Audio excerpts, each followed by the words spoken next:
All Indiana Politics is your premier source for Indiana politics, focusing on issues that matter to you. I still want us to be the best in the Midwest. We can't afford another lockdown. Give the citizens of this country the relief they need. Education in the state of Indiana remains priority number one. In-depth, nonpartisan coverage. We don't know exactly where the economy will be in January. People are worried with good reason. Exclusive interviews with Indiana's political leaders. We have the resources here in the state of Indiana to care for those who are in need. Expert analysis on critical legislation. We need to reform those laws. This recovery is going to take some time. We've got to anticipate that there'll be a budget shortfall. From Wish TV, this is All Indiana Politics Podcast on the All Indiana Podcast Network.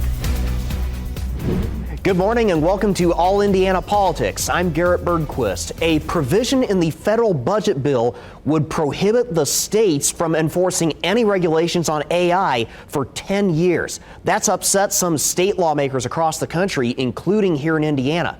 I talked to State Representative Matt Pierce. He's worked on technology and AI issues in the Indiana General Assembly. He tells me that rule freeze could put your privacy and your cybersecurity at risk. And joining us now is State Representative Matt Pierce. Representative, thank you for coming in today. You're welcome. The federal budget bill includes a 10-year ban on states enacting their own AI rules. Why do you view that as problematic? Well, it'd be one thing if the Congress was actually going to pass comprehensive regulation of AI that at least has minimal protections for consumers and society in general, but there's no indication Congress is going to get around to that anytime soon. So that essentially means by blocking the states, there'll be no one looking out and trying to determine whether or not some common sense regulations are needed. And it also, the way it's written, I think would wipe out a lot of things we've already done. So we're worried about deepfakes that are going on in AI, people misleading people during elections. There's lots of uses that AI could be put to that are a detriment, and a lot of states are stepping out and trying to address those. What regulations specifically here in Indiana do you fear this could jeopardize? Well, one example is we just recently passed a bill that addressed law enforcement using AI to identify suspects through lineups. And what we found is in some other jurisdictions, the law enforcement was getting a little bit lazy and relying completely on AI to sort out through facial recognition who may have committed a crime. And they weren't doing that basic police work to back it up and confirm it. And so we saw instances of innocent people being ensnared because the AI algorithm couldn't get it right. And so we passed a law that essentially says law enforcement, if you're going to use AI, you need to have some humans also doing good old-fashioned police work to confirm whatever AI might be suggesting is the suspect to pursue. What conversations have you and your colleagues had so far with Indiana's congressional delegation about that provision in the bill? Well, we haven't had, there's so many issues going on in Washington, so I'm not aware of if people have reached out to the U.S. Senate now, where this is probably ultimately going to be decided.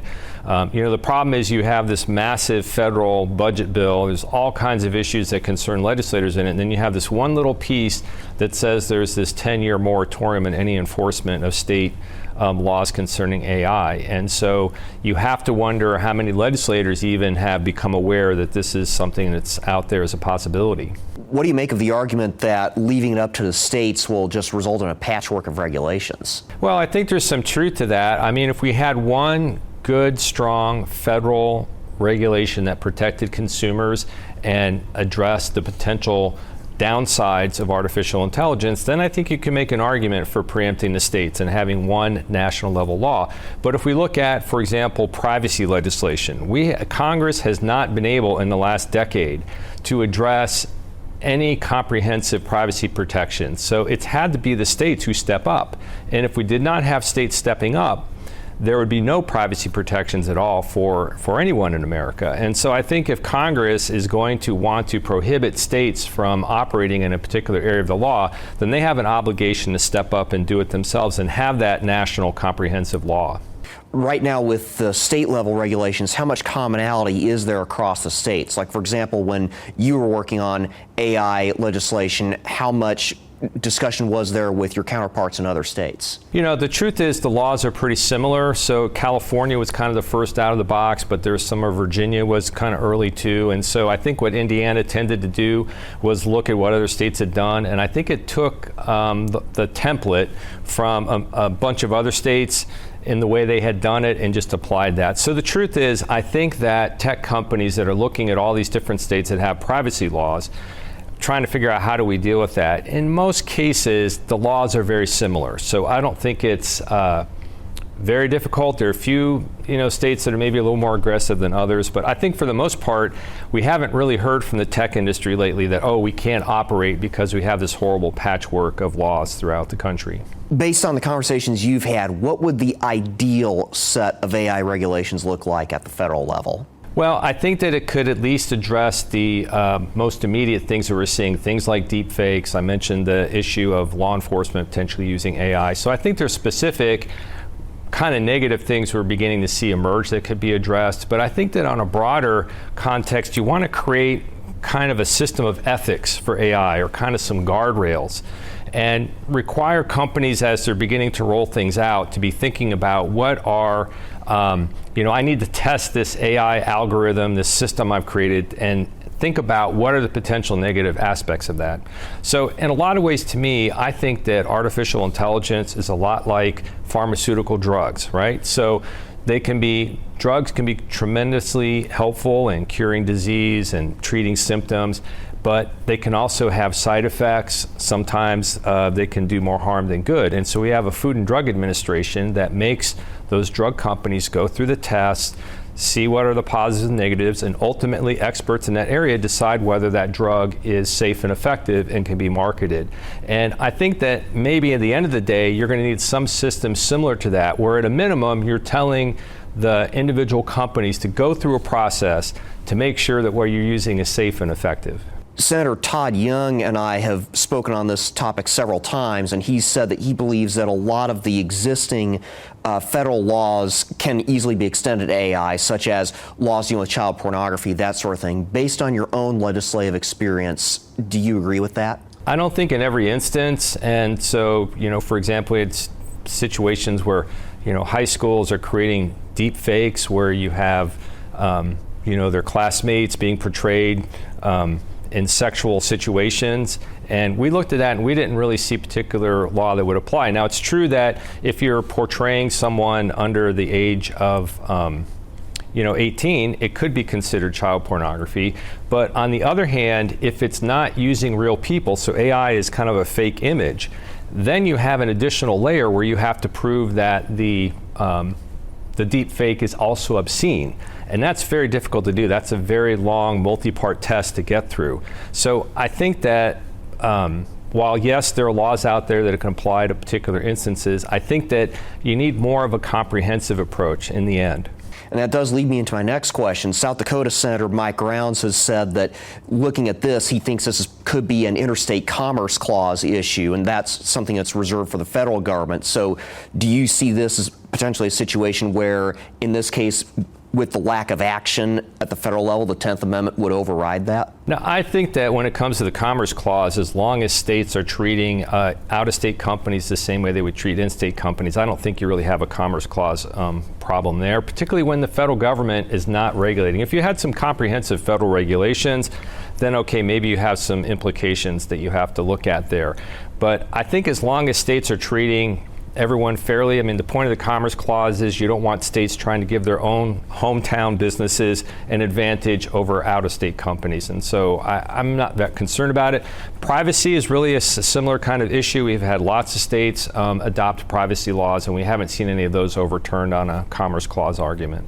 Representative Matt Pierce, thanks for coming in today. Thank you. And Pierce is not the only state lawmaker criticizing the idea. Republican State Representative Andrew Ireland says on X, strongly oppose the 10-year moratorium on state regulation of AI. Some states are going to get this wrong and overregulate, but the last thing we need to do is to cede more power to the federal government. Coming up, the state may have lost hundreds of thousands of dollars in execution drugs. We'll tell you just how much each drug cost. Welcome back. Potentially hundreds of thousands of dollars worth of drugs used to carry out executions were wasted. The death penalty is on pause in Indiana. That's because the state has run out of its stock of lethal drugs used for executions. Our Tim Spears explains how some weren't used as intended. According to Governor Mike Braun, pentobarbital, the lethal drug Indiana used to execute Joseph Corcoran last year and Benjamin Ritchie last month, cost $300,000 per use. We knew the state bought at least $900,000 worth of the drug under Governor Eric Holcomb, and now the Indiana Department of Correction tells me 2 doses of the drug simply expired. Then the state had to buy an additional dose, an estimated $1.2 million for 2 lethal injections. Something that's got a shelf life of 90 days. I think we got in a pickle where we, stored 3. Governor Mike Braun says there's no plans to restock the state's inventory of deadly drugs to execute Indiana's 6 remaining death row inmates. And then something that costs, I think, $300,000 a pop that has a 90-day shelf life. I'm not going to be for putting it on the shelf and then letting them expire. Bernice Corley, the executive director of the Indiana Public Defender Council, believes this moment is an opportunity to discuss the future of the death penalty. Really, we need to re-examine what is the point or what is the utility of the death penalty. After a 15-year hiatus, Indiana's short revival of the death penalty drew protests, then raised questions about the use of lethal injection drugs when Benjamin Ritchie's attorney said he had a violent reaction during his execution. And his feet were moving for about 10 seconds. Then he sat up and violently twitched for about 3 seconds. Lay back down. Definitely a very violent twitch. The Department of Corrections tells iTeammate Ritchie's execution was completed according to protocol. No media was allowed to serve as an independent witness. Governor Braun suggested, along with abolishing the death penalty, the state could consider alternate methods, like firing squad, which is used in other states. We got to address the broad issue of what are other methods, the discussion of capital punishment in general. Is there a humane way to carry out an execution? No, death is death. So we will consistently oppose the death penalty. Republican State Representative Bob Morris tells me he plans to once again introduce legislation for Indiana to abolish the death penalty next session. In studio, Tim Spears for Wish TV and WishTV.com. Coming up, Indiana's best political team on Governor Braun's sudden replacement of 3 IU trustees.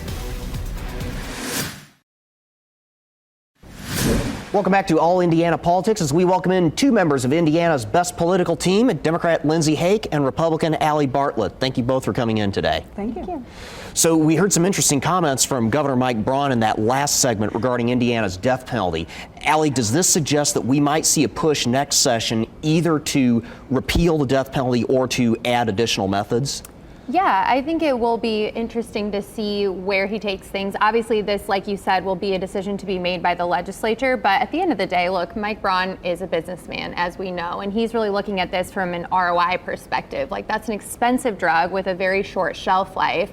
So whether that means exploring different methods for how to approach this or re-exploring the concept of capital punishment altogether, I do think it'll be something that they look into, as they should. That's the job of the legislature. And yeah, he was right to bring it up from an ROI perspective.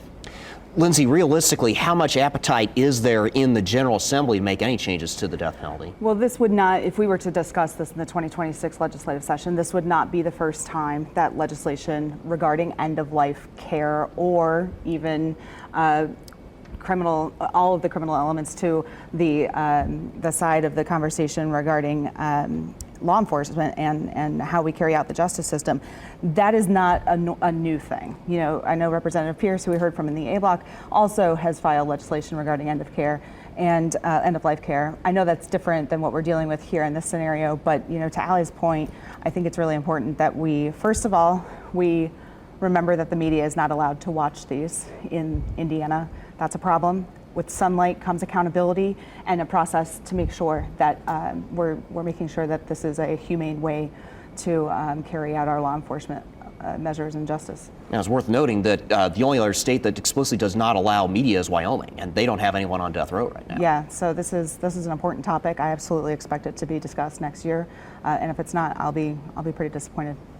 Well, speaking of the governor, Braun fired 3 alumni-elected members of the IU Board of Trustees on Monday, and one of those trustees still had about 2 to 3 years left on her term. Lindsay, the replacements include longtime conservative attorney Jim Bopp. What influence might those trustees have? Yeah, I mean, time will only tell. I mean, obviously their first meeting is June 12th, so we've got only a few days here to see what will happen. And they've got a pretty hefty agenda on their docket for Monday. But I'll be really honest with you. I can't endorse the Jim Bopp. There's so many IU alums, myself included, so disappointed that Jim Bopp is part of the framework now for the governing body of Indiana University. I'm not surprised, but super disappointed, and it's a sad day for IU fans, and a lot of alumni are upset, withdrawing dollar donations, withdrawing any support, speaking with their pocketbook. Allie, I'll let you respond to that as well. But also, Governor Braun at the end of session said that he would most likely let those alumni-elected trustees finish out their terms. So did he break a promise here? I don't think so. I think, looking back at the comments he made at the end of session, he never made an explicit commitment to keep them on for the end of their terms. These were folks who had a short amount of time left on their terms, and he had 2 very capable alumni presented to him as potential replacements. And so instead of just letting that stretch out, he decided to make that move now so that the university can get back to focusing on the good work that universities are doing in the state of Indiana. I mean, we've seen a lot of great shifts already, like, removing some of those harmful DEI programs, cost savings, tuition freezing. There's a lot of good work to be done. And I think the governor's decision was in an effort to continue that work and expedite it in the most efficient fashion possible. I think it was better for him to do it now than to draw things out and just have to deal with it later so that everybody can get back to work. Let's talk about that freeze on AI regulations that we heard about in the first block of the show. Allie, how likely is it that idea survives in the Senate? Look, I think that there's a lot still to be fleshed out with this bill in general. I don't know how likely it is. I think it's unlikely that it stays the way it is right now. I think there is a lot to still be considered, just like with any piece of legislation. Like, nothing's perfect at the outset, and so I think there's a lot of work still to be done. Whether it survives or is removed completely, I'm not sure, but I think it will change from where it's at right now. Lindsay, what do you make of the arguments that were raised in favor of that provision, specifically the patchwork issue and the interstate commerce issue? Sure, yeah, absolutely agree. Representative Matt Pierce is right on point with this issue.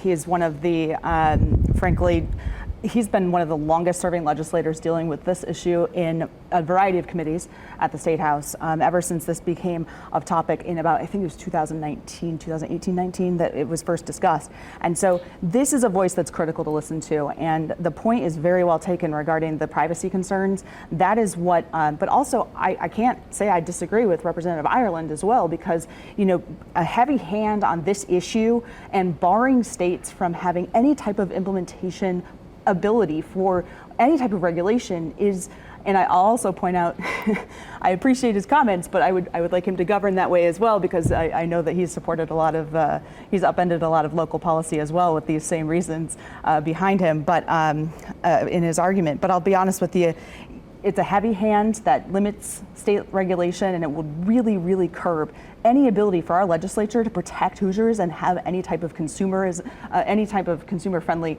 legislation from being enacted. I got about a minute left. I want to briefly address the very, very public rift between President Donald Trump and Elon Musk. Lindsay, you go first, about 30 seconds. How do you read this? Yeah, it's such a food fight, man. It's been really hard to watch. I think it's a distraction from what's going on in the Senate right now. I think people really need to pay attention to that. You've got a lot of critical infrastructure issues that are being dealt with in this reconciliation bill, including human infrastructure like Medicaid and food stamps, SNAP, other things. So we need to pay attention. Yeah. Allie, how do you read this? Yeah, absolutely. So I do agree with Lindsay that this is a distraction from important things that are happening right now, like passing the one big beautiful bill and keeping taxpayers at the center of that effort. So, these are both very public individuals. Like, of course, people are going to focus on that, but I think we should shift the focus back to the good work that's being done in Congress right now, rather than on this rift that may or may not last. Allie and Lindsay, thank you both for coming in today. We will be right back. Thank you for joining us for All Indiana Politics. We'll be back here next Sunday morning at 9:30. And be sure to check out the All Indiana Politics podcast online at wishtv.com. You'll find extended interviews there as well as our archive of past shows. Have a great rest of your weekend. From Wish TV, this is All Indiana Politics Podcast on the All Indiana Podcast Network.